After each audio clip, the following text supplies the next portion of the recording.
أحباب رسول الله خذوني وإياكم أحج بيت الله وزور النبي معاكم.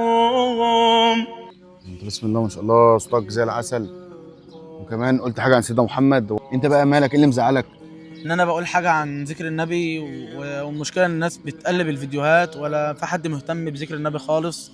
يعني انت قصدك انك بتعمل حاجه عن سيدنا محمد ايوه، وحاجات عن ربنا بس مفيش اهتمام. مفيش اهتمام خالص. طب انت شايف الناس ايه اهتماماتها اصلا؟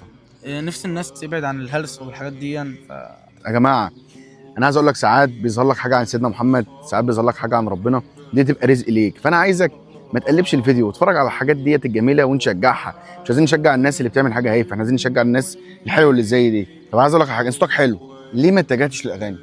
لا اغاني لا، انا بحب اكون مع طريق ربنا طب انت نفسك توصل